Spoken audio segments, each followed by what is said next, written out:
Meus amados e meus queridos irmãos, nós estamos de volta para trazermos mais uma videoaula. Esta feita nós queremos estudar a lição de número 6 junto com os irmãos e nós vamos falar com base no capítulo 12 e no capítulo 13 do Evangelho de Mateus. Dando a sequência, semana passada a gente estudou 2 capítulos e essa semana nós vamos dar início ao estudo de mais 2 capítulos. Capítulo 12 e capítulo 13 será o texto ou os textos básicos para essa lição. E o tema da lição de hoje é a oposição e as parábolas. Então, nesses 2 capítulos nós vamos ver as oposições, que vai se levantar contra Jesus, e nós vamos ver as parábolas de Jesus. Então, antes de falarmos alguma coisa relacionada ao tema da lição em si, nós precisamos trazer informações acerca desses 2 capítulos. O capítulo de número 12, ele vai trazer para nós algumas histórias. Inclusive, eu fiz uma anotação aqui.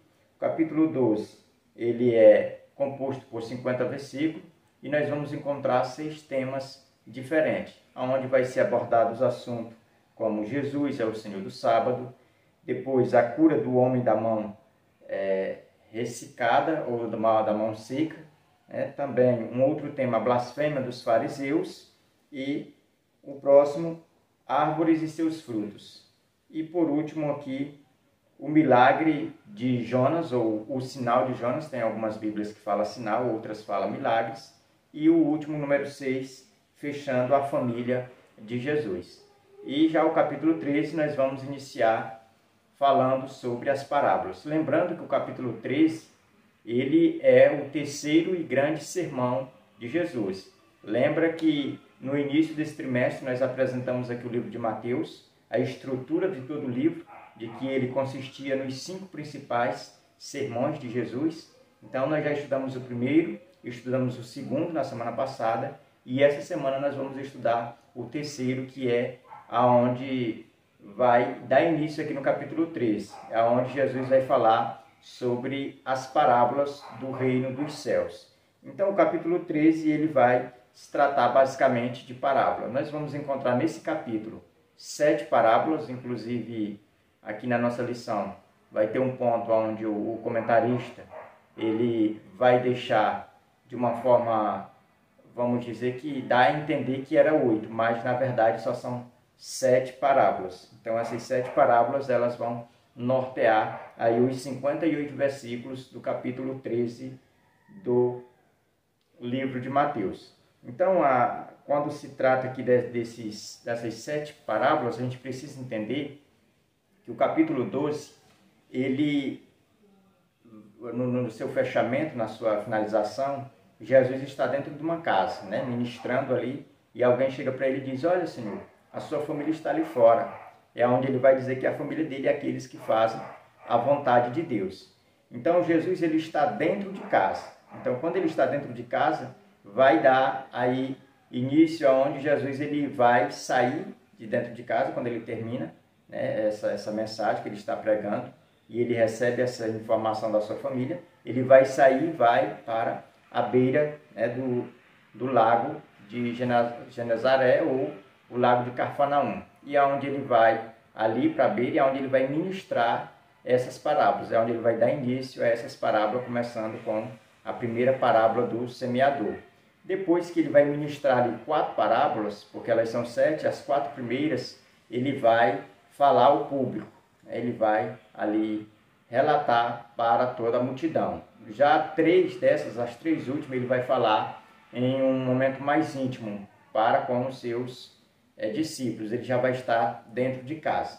Então, tanto o contexto dessas 4 primeiras é público, porque a multidão vai estar envolvendo, como o próprio assunto da parábola, como quando ele vai falar do semeador, da semente, vai os tipos de solo, então tudo isso é um assunto público. Então essas 4 parábolas, 4 primeiras, vai ser direcionada ao público, é um uso externo.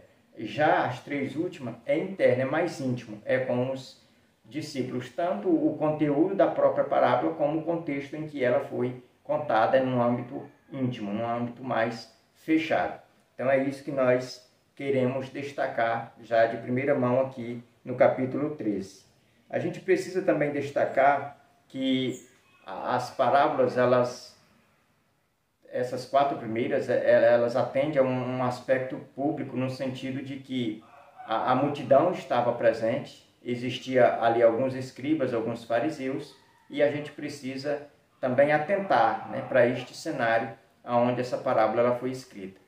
Porque ali, naquela parábola, a gente vai ver Jesus falando sobre ali alguns corações, né?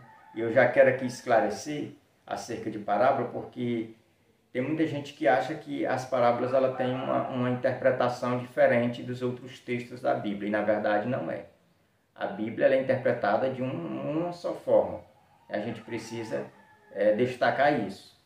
Quando se trata de parábola, as parábolas elas são a interpretação, né, literal. Toda parábola ela tem só uma interpretação, que é a interpretação literal. Como, por exemplo, semeador, literalmente é semeador, né? Aquele que espalha a semente. A semente é uma semente qualquer, mas agora a aplicação é que é diferente. É isso que a gente precisa nortear aqui diante de todos.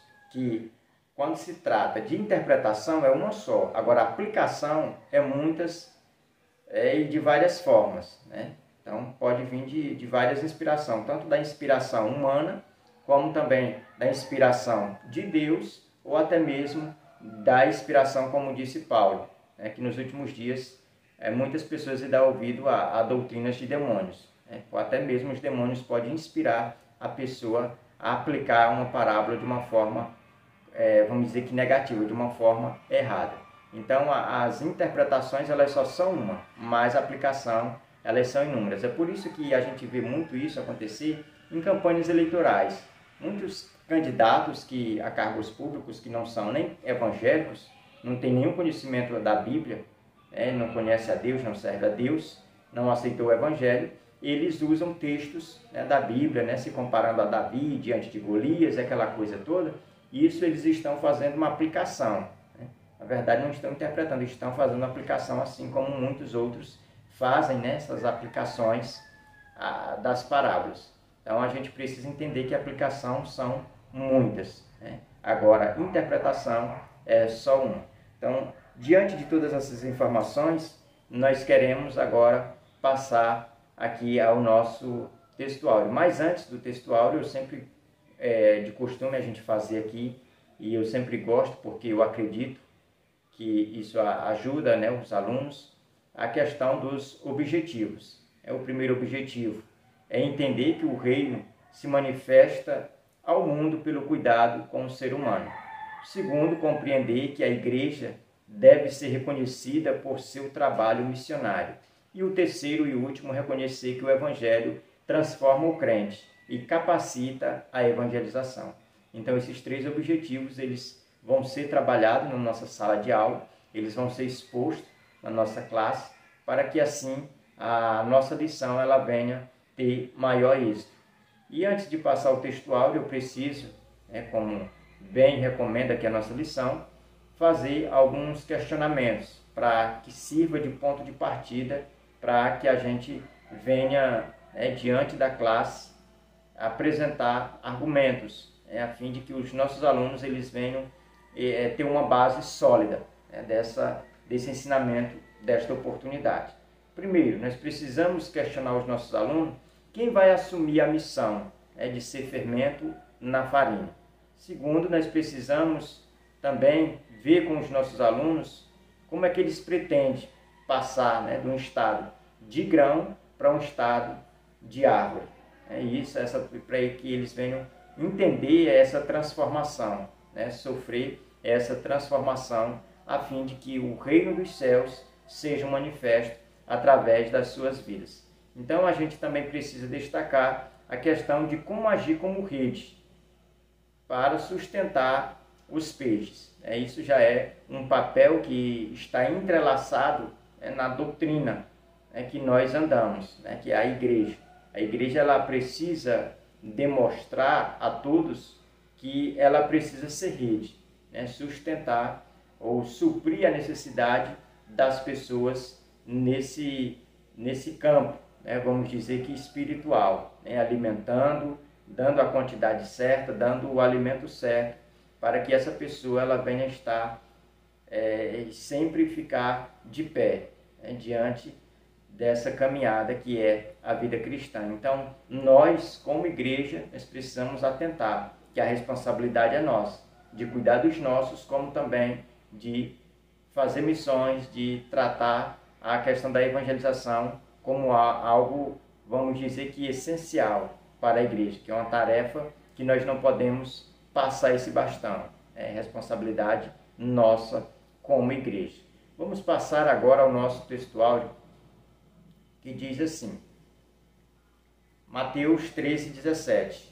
Pois em verdade vos digo que muitos profetas e justos desejaram ver o que vedes e não viram, e ouvir o que ouves e não ouviram.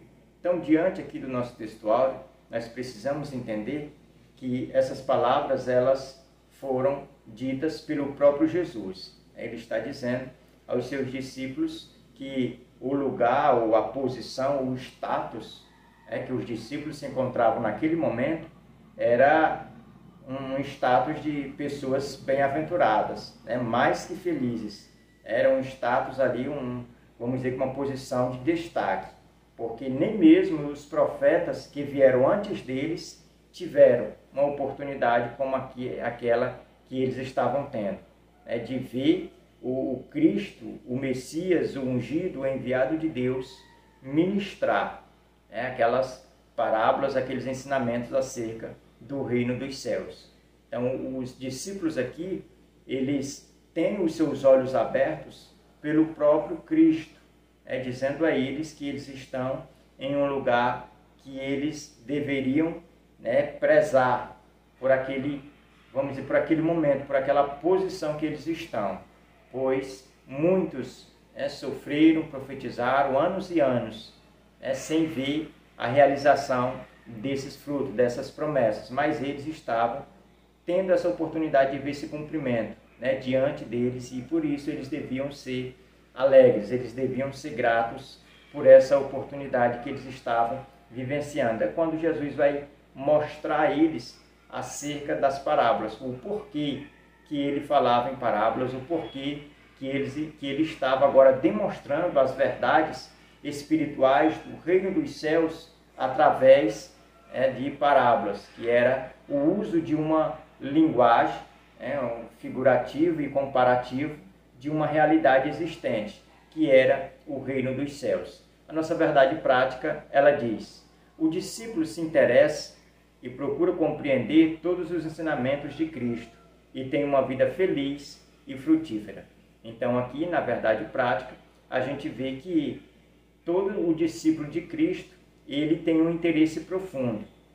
Quando os discípulos eles ouvem a primeira parábola, eles vão ficar meio que sem entender nada, e como nós sabemos e aprendemos no decorrer dessa lição, dessa revista, que o grupo de Jesus fechado eram os 12, e esse grupo de 12 estava dividido em 3 parcelas de 4, então havia 4 que era chegado, mais 4 que era mais chegado ainda, e existia 4 que era chegado dos chegados, era muito mais próximo. E quem sabe quando eles ouviram, quando Jesus começa a contar essa parábola do semeador diante da multidão, e os discípulos eles ficam sem entender nada, e às vezes não toca no outro para que eles fossem investigar acerca desse assunto, eles queriam uma explicação para essa parábola, o que ela significava, qual era a lição que tinha por trás daquela história das sementes, do semeador, dos tipos de solo. Então eles ficam cutucando um ao outro, para que o mais próximo chegue e interrogue Jesus acerca dessas verdades. É onde Jesus vai perceber a inquietação deles e Jesus vai explicar para ele essas verdades. Então eles, como os discípulos, eles fizeram vamos dizer que fizeram uma lição de casa, porque eles se interessaram, eles foram atrás, eles questionaram para compreender os ensinamentos de Cristo e descobriram, no final da interpretação que Jesus interpretou para eles, que Jesus mostrou, aplicou na vida deles, eles entenderam que eles estavam em um lugar de destaque. Eles estavam ali como umas pessoas de vidas felizes, prósperas diante de Deus, e que o coração deles tinha hospedado aquela semente, e que agora eles iam ou estavam prontos, né, para a questão da frutificação de 30, 60 e 100 por um. Então, na lição de hoje, nós vamos, marcada com 3 pontos. Né? O primeiro ponto, nós vamos falar sobre a oposição e a família de Jesus. O segundo, parábolas do semeador. E o terceiro, mais parábola do reino. Então, o nosso primeiro ponto da lição é com base no capítulo 12. Já o ponto 2 e o ponto 3 é com base no capítulo 13. Então, hoje, a lição de hoje é um pouco diferente daquela da semana passada. Da semana passada, eram os 2 primeiros pontos, era com base no capítulo 1, né, que vem na sequência. E o último era com o último. Hoje é diferente. Hoje é o primeiro ponto só, é com base no 12. E já os 2 últimos com base aqui no capítulo 13. Então, nós vamos aprender sobre esses assuntos agora, a partir de agora, de uma forma mais detalhada, onde a gente vai empreender, né, todo, vamos dizer que a nossa disposição, o nosso desejo de aprender concernente a esse assunto. Então, eu já te convido a você ficar com a gente até o final desse vídeo, para juntos nós aprendermos ou tirarmos dúvida, né, acerca desses assuntos do capítulo 12 e do capítulo 13. Mas antes de partir aqui para o ponto primeiro, eu quero agradecer a Deus, né? Sou muito grato a Deus pela vida de todas as pessoas que estão fazendo uso, né, vamos dizer aqui, dessa ferramenta de pesquisa, a professores, a superintendentes e até mesmo alunos. Ficamos muito gratos porque muitas pessoas têm feito uso, têm nos ajudado, têm sido um cooperador, um mantenedor desse canal, sempre compartilhando os vídeos, sempre deixando o like, faz a gente chegar mais adiante. Isso é muito importante. Queremos também louvar a Deus pela vida de todas as pessoas que entraram, né, no nosso grupo aí no WhatsApp, e é um grupo muito, a gente percebe que é um grupo que é muito interativo. Quando a gente tem uma dúvida, a gente já lança lá no grupo, fração de minuto já tem muitas respostas. Então a gente fica muito alegre pela vida dos administradores, como também daqueles que não são, mas que sempre têm contribuído de uma forma direta, para que venha esclarecer dúvidas acerca da palavra de Deus. Então eu quero já agradecer a todos que já entraram, aqueles que não entraram, não percam a oportunidade, porque já tem muitos membros, daqui a uns dias já não vai ter mais vaga. Então aproveite enquanto ainda tem vaga para entrar e ser um instrumento de Deus também nesse grupo, onde nós aprendemos e esclarecemos algumas dúvidas. Lembrando que nos sábados sempre é postado um questionário da lição, né, no grupo, onde você tem a oportunidade de responder, né, ou de avaliar os seus estudos semanal, isso no sábado. Então, quero já agradecer aqueles também que não são inscritos, mas que fazem uso dessa ferramenta. Não perca a oportunidade, se inscreva, deixe o seu comentário, né, deixe seu like se possível, e que Deus abençoe. Vamos partir agora para o ponto primeiro, onde nós vamos falar sobre a oposição e a família de Jesus. O primeiro tópico, vai falar sobre o sábado. Mas antes de falarmos sobre o sábado, eu fiz aqui um destaque no último parágrafo da nossa introdução. Eu quero ler e pedir que você, se possível, acompanhar comigo, que diz assim: a reação de Jesus foi falar por parábolas que traziam importantes ensinamentos sobre o reino dos céus, mas os mantinham ocultos aos que não eram interessados. Então a gente percebe que a nossa introdução aqui, ela vai trazer para nós informações acerca de todo o assunto que nós vamos presenciar no desenvolvimento desta lição. A nossa introdução, ela vai descrever para nós que Cristo, ele vai agora falar sobre parábolas, para que a natureza do reino dos céus, ela fosse agora espelhada diante de todos. Mas só quem poderia ver, né, esse reflexo, ou só quem poderia entender, é quem fosse chegado de Jesus, é quem fosse seguidor, quem fosse discípulo.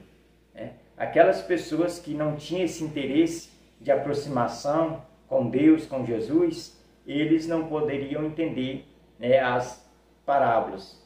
É por isso que Jesus ele vai falar em parábolas, para que se cumprisse uma profecia que tem nele no Antigo Testamento, lá em Isaías, profeta messiânico, vai falar o porquê que Jesus fala por meio de parábolas, e os próprios discípulos vão também chegar a fazer essa interrogação para Cristo, né? Por que o Senhor agora está falando em parábola? Mas era para dar cumprimento a essa profecia que havia, para que os olhos, né, dos fariseus, dos escribas, de todas aquelas pessoas que eram oposição ao ministério de Cristo, eles não pudessem agora entender, né, a mensagem.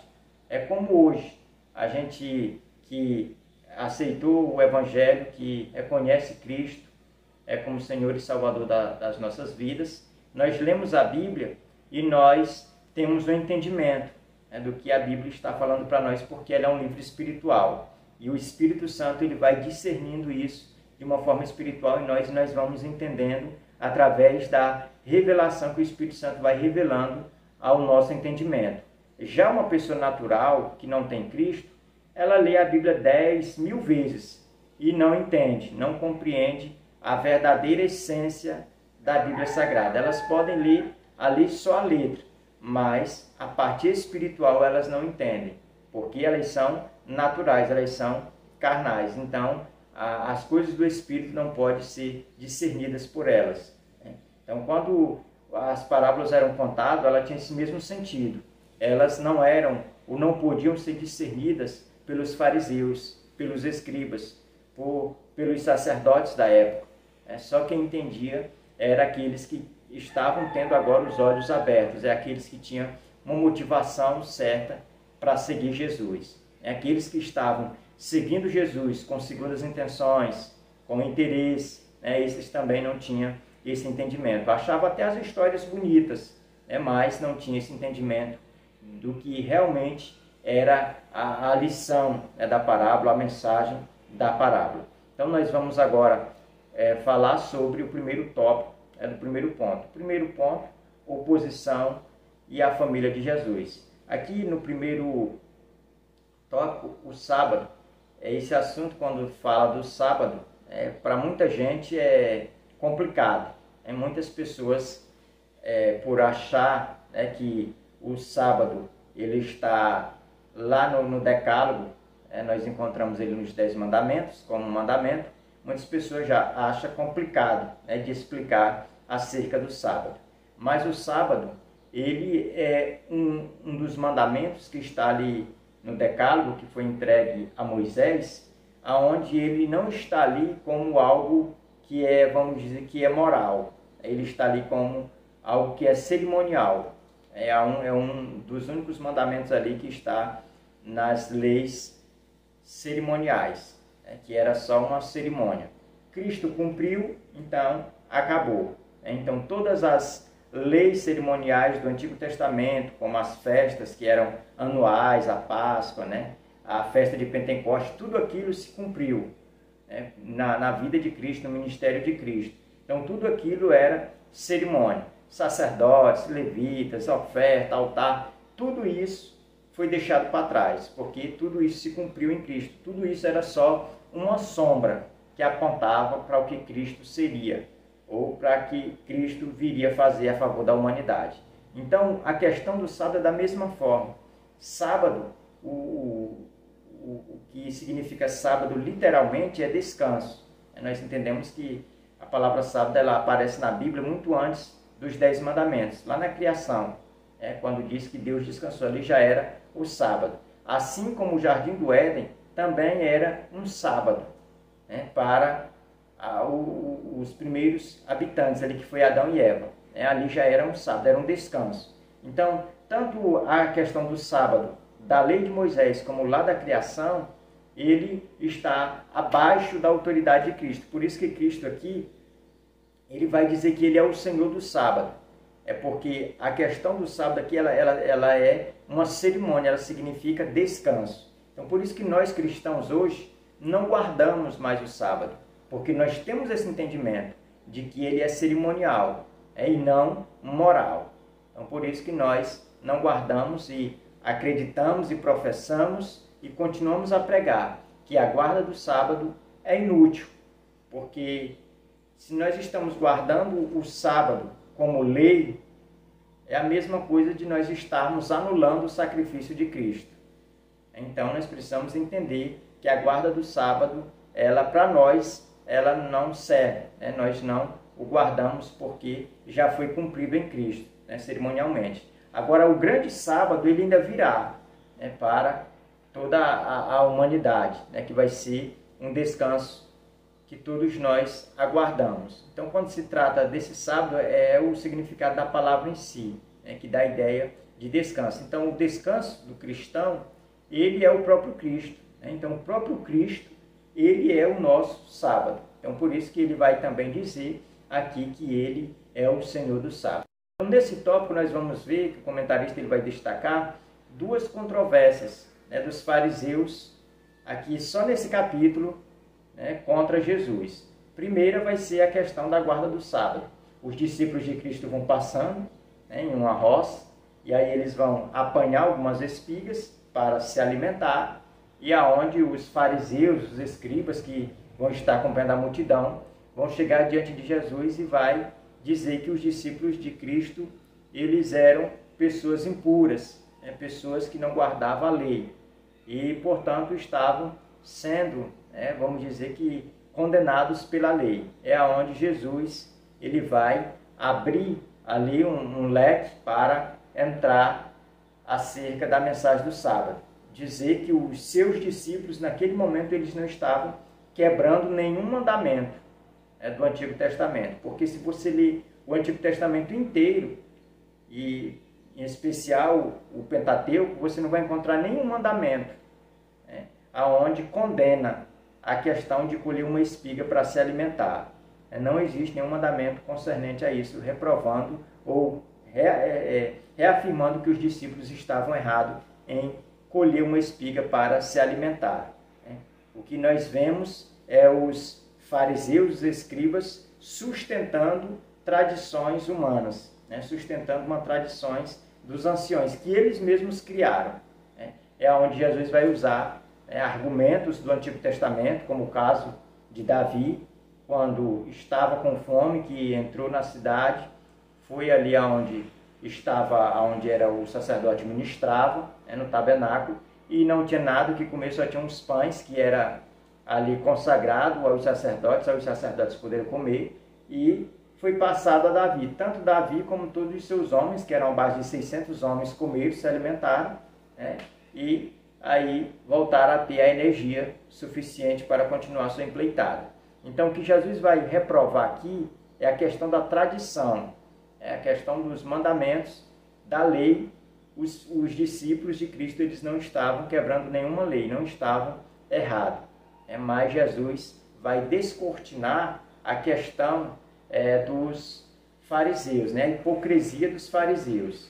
O próprio Jesus vai dizer, no sábado o sacerdote, ele quebra o sábado, porque a lei do sábado não pode andar mais de 800 metros, não pode acender fogo, não pode fazer isso, não pode fazer aquilo, e os sacerdotes faziam no templo.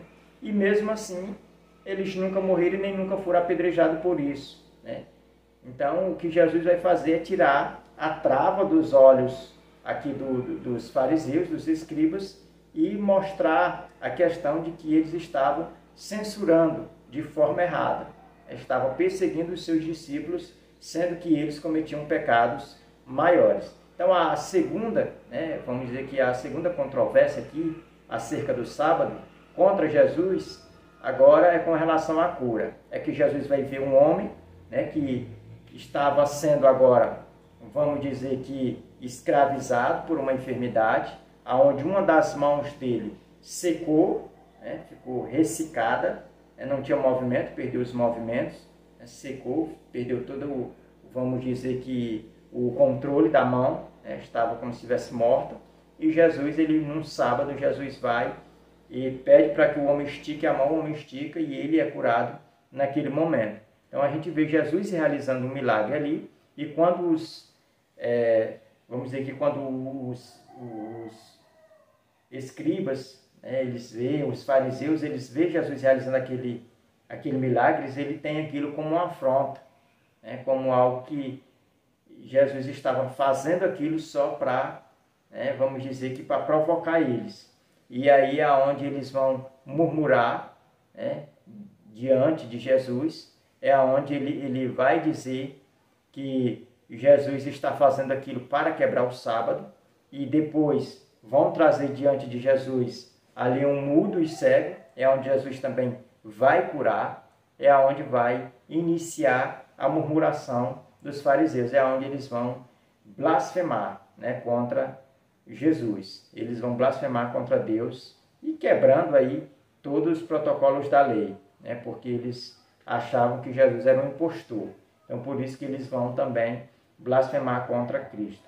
Então, nós vamos agora passar ao segundo tópico, é onde a gente vai falar sobre os fariseus pedem um sinal. Aqui nesse tópico a gente vai ver que os fariseus eles vão perguntar a Jesus com qual autoridade que ele estava fazendo aquilo, que ele curava no sábado, que ele permitia os discípulos se alimentar no sábado, que ele curava, que ele libertava, e que sinal é que ele tinha. Aí é onde Jesus ele vai responder aos fariseus dizendo que nenhum outro sinal seria dado a não ser o sinal de Jonas. Que assim como Jonas, o texto vai dizer, deixar bem claro, que assim como Jonas, ele passou 3 dias no seio aí do grande peixe, Jesus também passaria 3 dias debaixo da terra. E quando Jonas ele sai do ventre do grande peixe e entra em Nínive, Nínive ela se arrepende mais. E a gente vê que a cidade de Nínive, mesmo não tendo conhecimento que os fariseus tinham, não habitando em um espaço geográfico onde se pregava acerca do Deus de Israel, mas quando eles ouvem a mensagem, a sentença de Deus que Jonas estava pregando, a gente percebe que eles se converteram em massa, coisa que os fariseus estavam agora reprovando, estavam blasfemando, não reconhecia Cristo como o Messias, como o enviado de Deus. Então é nesse sentido que o sinal de Jonas ele vai ter essa valia aqui nessa passagem. É onde Cristo vai dizer que a cidade de Nínive ela vai reconhecer a autoridade de Jonas como um representante de Deus, um enviado de Deus, e os fariseus eles não vão aceitar. Pelo contrário, eles vão, vamos dizer que refutar as obras de Cristo a ponto de blasfemar contra o Espírito, dizer que Jesus ele só expulsava os demônios porque ele era um Espírito, que tinha autoridade, que na verdade é tido ou conhecido como Beelzebul, príncipe dos demônios, ou o próprio Satanás. E aonde Jesus ele vai dizer que se ele assim o fizesse, se ele fosse um demônio como eles estavam dizendo, essa estava desorganizada, essa casa ela não ia prosperar, tinha acabado, porque estava dividida. Como é que um demônio ia fazer o mal depois ia voltar e fazer o bem?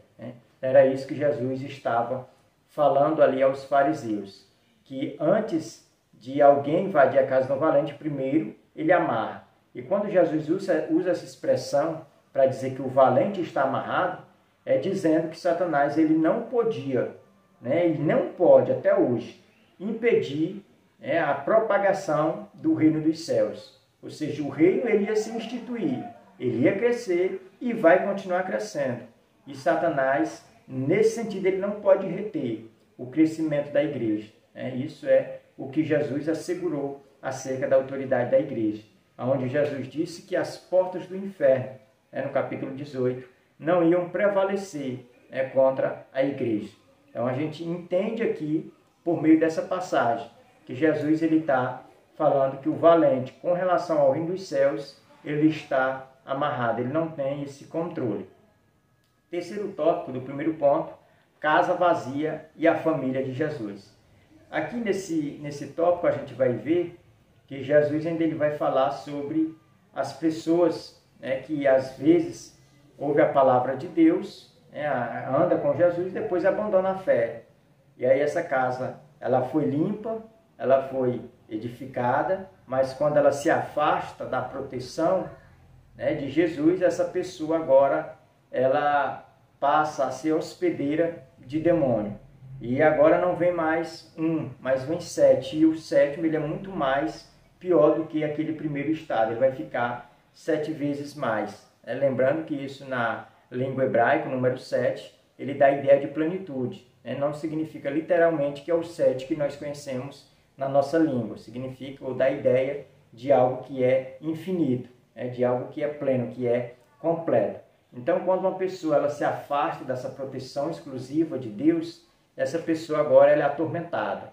Essa pessoa ela agora se torna uma casa vazia, só à espera de habitação. Ela serve agora de uma habitação para demônios, para espíritos que estão à procura de casas. Então, é muito perigoso uma pessoa que é cristã se desviar, da fé cristã, se afastar, porque agora ela vai ser guiada, escravizada pelo próprio diabo, pelo próprio Satanás. Então aqui nós somos admoestados, nessa oportunidade, exortados a continuarmos, perseverando em fazer a vontade de Deus, em obedecer, e que a nossa casa espiritual ela se mantenha sempre pura, sempre edificada em Cristo. Sempre nós devemos buscar a santificação, porque através da santificação, da consagração ao Senhor, nós continuamos blindados, contra esses hospedeiros, vamos dizer que contra esses espíritos que estão a todo custo, a todo momento, procurando aí derribar alguém para habitar nessa casa. O segundo ponto, ou vamos dizer que o segundo assunto nesse ponto aqui, é a família de Jesus. É onde Jesus vai estar dentro da casa. Falei isso a nível de introdução. Jesus vai estar ministrando dentro da casa. Alguém vai chegar para Jesus e dizer, a tua família está lá fora. É onde Jesus vai dizer que aqueles que são da sua família são todos aqueles que obedecem a Deus de uma forma irrestrita. Não de uma forma condicional. Porque hoje o que nós vemos e ouvimos por aí é pessoas que dizem que pertencem à família de Deus, mas que só obedecem a Deus quando as coisas vão bem. Quando o celeiro está cheio, quando a despensa está surtida, quando tem saúde, quando tem dinheiro. E às vezes diz que é da família de Deus, mas quando começa a entrar em crise, quando começa os espinhos a aparecer, quando começa a pisar em espinhos, se afasta das coisas de Deus. Então essa aí é, vamos dizer que condicional, só quando as situações lhes favorecem. Então a gente precisa entender que nós como cristãos, nós somos famílias de Deus. Se a nossa obediência é irrestrita, em primeiro lugar, Deus e a sua justiça. E as demais coisas serão acrescentadas. Quando nós entendemos isso, nós vamos ver que nós somos irmãos, nós somos irmãs, nós somos mãe de Jesus, porque nós aprendemos que família é isso. A família é obedecer a Deus. E quando nós obedecemos, nós estamos no mesmo nível do Filho de Deus, porque nós estamos baseados na sua justiça e assim como ele está no Pai, nós também estamos, porque nós estamos com base na justiça dele. E é isso que nós precisamos entender diante desse tópico. O segundo ponto da lição fala sobre a parábola do semeador. Aqui vamos dizer que é a primeira parábola de Cristo, e a partir dessa parábola a gente precisa entender que ela é como se fosse uma chave hermenêutica.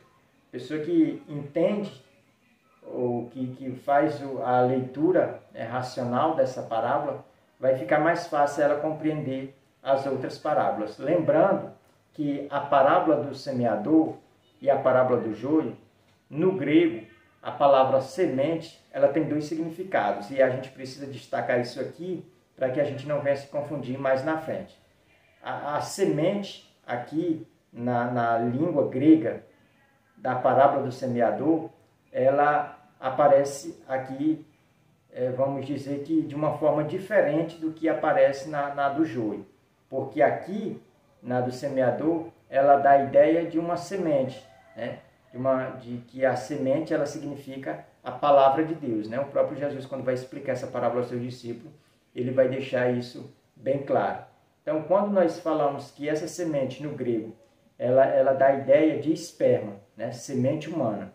Já a do joio, ela vai dar a ideia de uma semente, mas no sentido, vamos dizer que vegetal, é esporos, é uma semente vegetal. Então a gente precisa entender que há essa diferença, né, entre essas duas palavras no grego.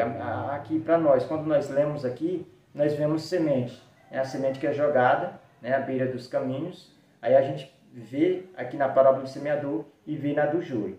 Então a gente precisa entender só o significado, né, no original, no grego, para que a gente venha ter esse bom entendimento. Mas o significado aqui na parábola do semeador é que a semente é a palavra. Já lá no joio ela não é a palavra, né? Lá já essa semente lá, ela já é diferente, ela já é a pessoa em si.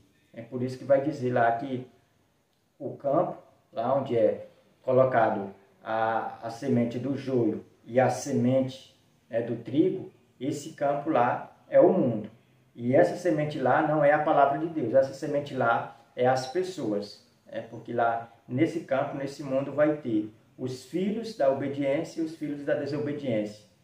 Os filhos da luz e os filhos das trevas, que é a mesma ideia da semente do trigo e a semente do joio.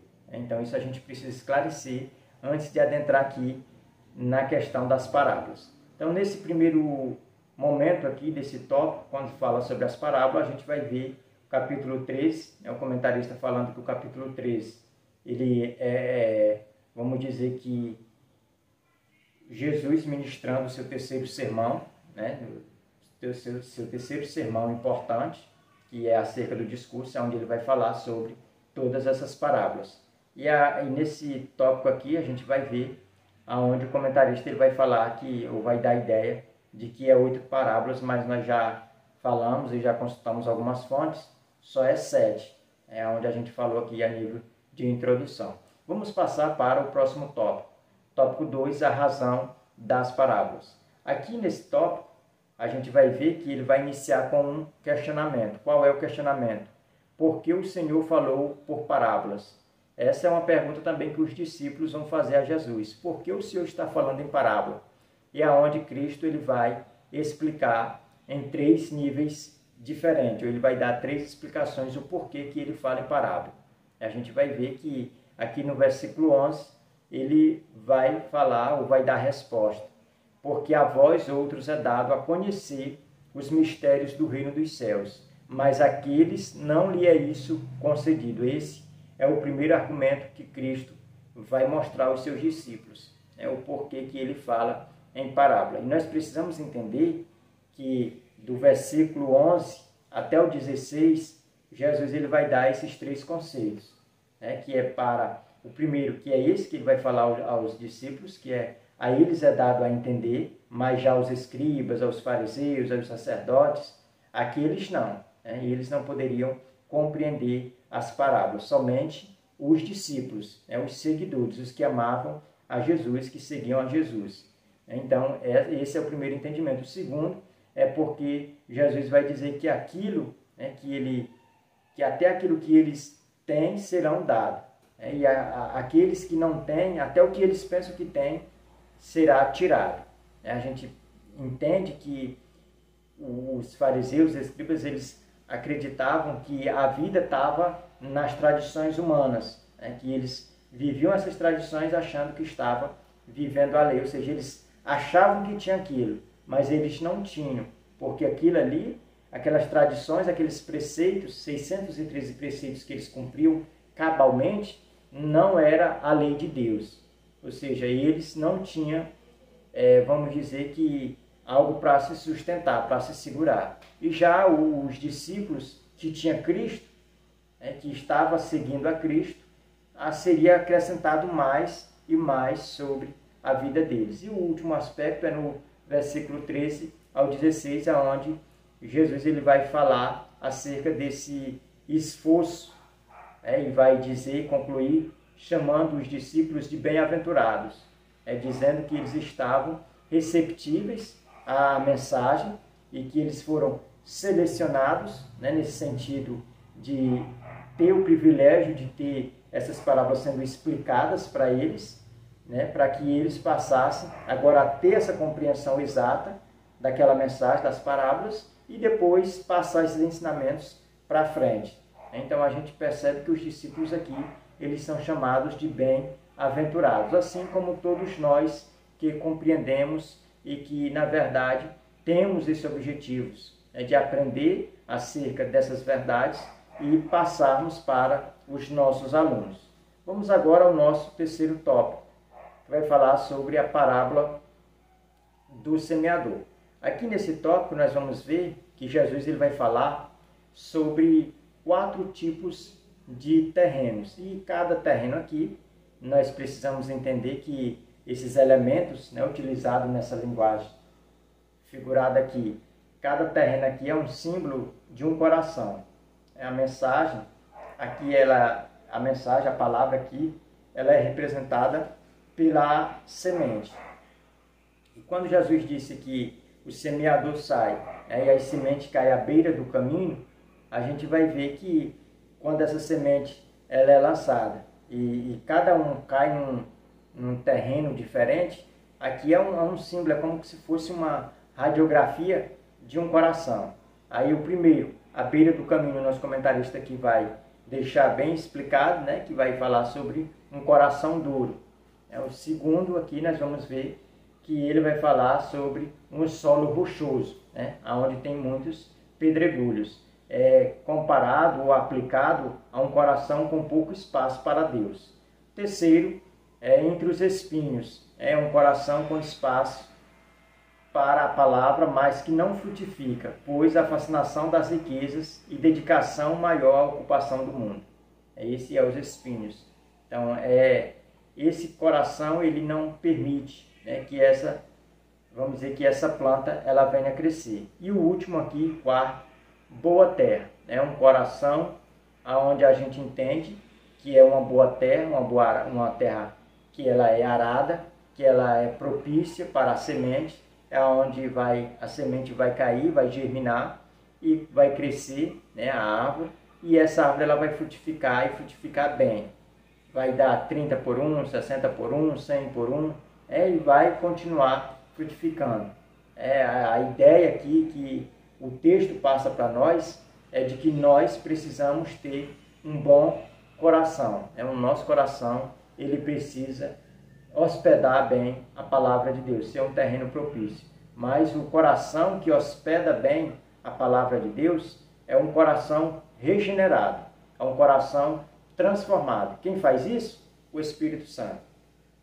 Só depois que o Espírito Santo lava, né, transforma, gera, é que essa palavra ela desce, essa palavra ela vai se enraizando, ela vai aí prosperando, né, nessa terra, mas é porque essa terra ela é trabalhada, ela é regida pelo Espírito. Ou seja, as preocupações do mundo não têm espaço nesse coração. O desejo das riquezas não tem espaço. As ocupações do mundo não têm, né? O diabo ele não tem oportunidade de entrar nesse coração e levar embora a semente. Então a gente precisa entender que o Espírito Santo ele é essa força motivadora desta terra, desta boa terra, desse coração. A gente precisa estar consciente de que nós, sem Deus, nós não somos nada. Nós não podemos nada, nem mesmo hospedar a palavra de Deus em nós. Terceiro ponto da nossa lição vai falar sobre mais parábolas do reino. Aqui a gente vai aprender no primeiro tópico acerca do joio, mostarda e fermento. Essas 3 parábolas aqui. O joio, mostarda e fermento. Esses 3 elementos, eles são elementos que para nós não é estranho, porque nós sabemos o poder de cada um. O joio, da mostarda e do fermento. Quando fala acerca do joio, o joio ele dá a ideia aqui de algo que vem para complicar o crescimento do trigo. O joio ele é, na verdade, um espelho negativo,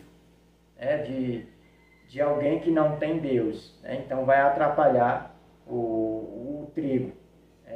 Dependendo vamos dizer que do estágio que o trigo está, esse joio ele pode atrapalhar e causar um dano, né, ao trigo. Quando se trata de mostarda, mostarda é a semente menor, né, que é onde Jesus vai usar uma linguagem bem simples aos galileus ali, para que eles tenham uma compreensão, né, uma semente a menor que há, mas que quando ela é plantada, né, que ela germina, que ela cresce, ela se torna a maior das hortaliças, aonde as aves do céu elas encontram abrigo, né, e tudo isso é a questão do reino dos céus dentro de uma pessoa. A pessoa, quando o reino dos céus passa a habitar dentro dela, ela tem esse exemplo, né, vivido na prática, aonde essa pessoa agora ela passa a desfrutar de uma paz e a sua vida agora vai ser como uma árvore frondosa. É uma árvore que vai hospedar, né, coisas boas, né, paz. Porque a gente sabe que uma árvore ela só vai fazer um ninho, um lugar de aconchego onde tem paz, onde tem tranquilidade.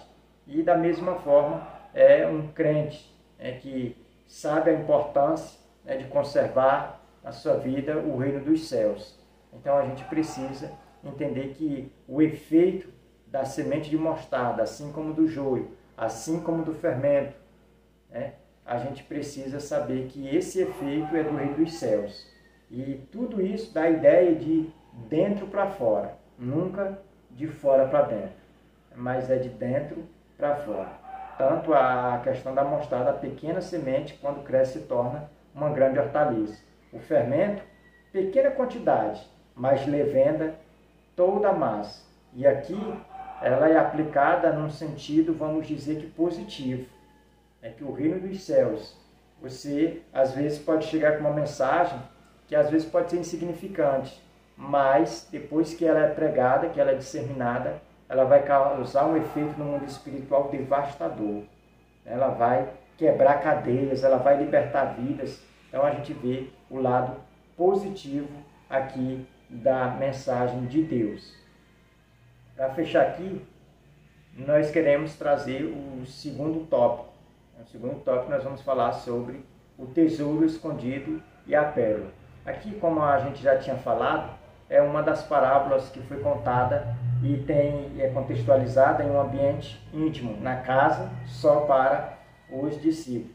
Quando fala do tesouro escondido, é alguém, né, vamos dizer que a interpretação é essa, é que alguém encontra em uma porção de terra um tesouro escondido, que ele volta, vai lá, vende tudo que tem e compra aquela terra, porque ele sabe que ela tem valor, porque lá está um tesouro escondido. Então assim Cristo fez.